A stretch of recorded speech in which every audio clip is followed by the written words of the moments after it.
Now, last Sunday, Rob Weaver brought us the first of his video diaries about how to film wildlife. And here comes part 2, in which he shows us how to get even closer to our most elusive wild creatures.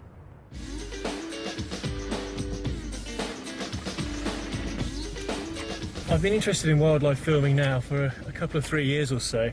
What I really enjoy about it is outwitting the wildlife. It's using fieldcraft and skills to get as close as you possibly can. And obviously, unlike filming a group of people, you can't tell wildlife what to do. You can't tell it when to turn up, you can't tell it to look towards the camera.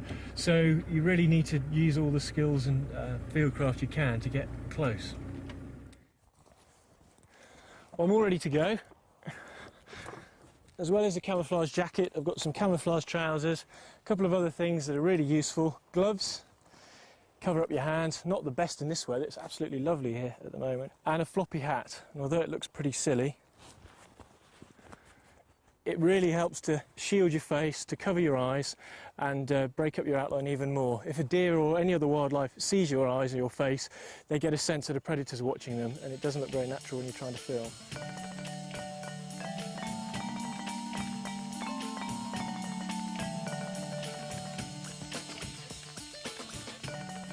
Well, here's a roe deer track I've just found, and you can tell from the angle of the track that the deer's walking this way, walking down through these trees, which is brilliant, because obviously I don't want to film the deers walking away. I'd far rather film them walking towards me. So finding this track as well, which is nice and fresh, heading off down through these trees, is a really good start.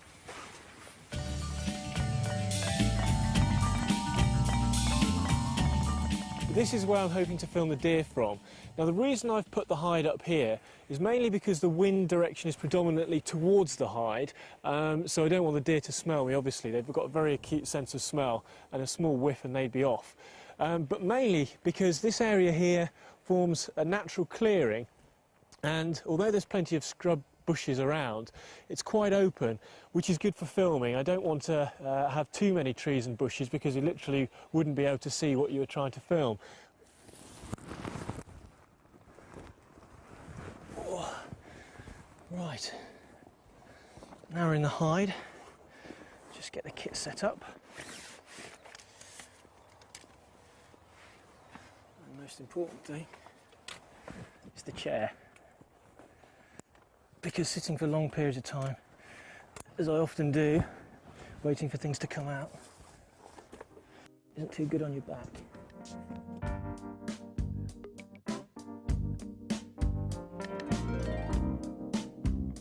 There's one, there's a deer.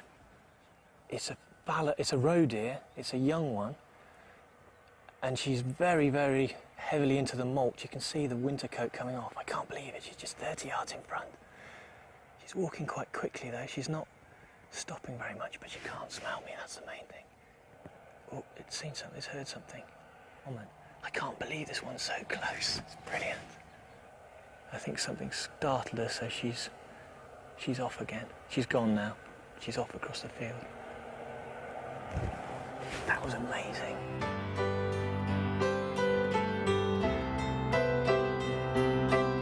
There's a fox just coming through the clearing now. Again, he obviously hasn't smelt me at all in the hide. It's amazing what will come up to you.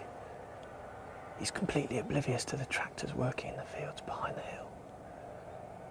They get so used to those sort of noises. I don't believe it. There's a male roe deer.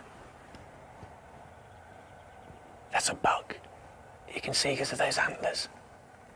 I can't dare it. That's a brilliant comparison with the hind we saw earlier. Look at those. Again, he's molting his coat. He's looking this way. But he's got a lovely set of antlers. I can't believe that both the male and female roe deer came out. I'm glad we persevered and the hide is in a good spot. That was brilliant.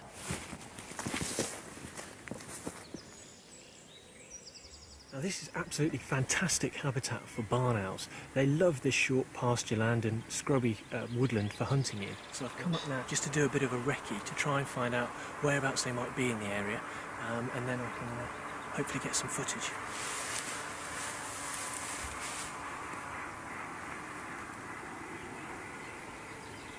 There he is.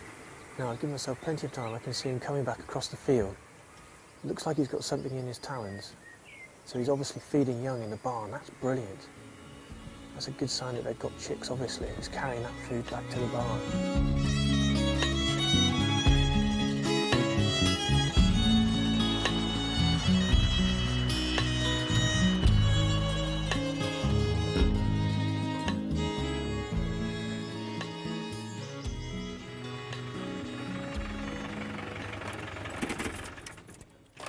Well, I've finished my video diary now, just back from filming the barn owls. I've had a fantastic time over the last couple of 3 weeks, getting so close to the deer and the buzzards, and I hope you've enjoyed watching it as much as I've enjoyed making it.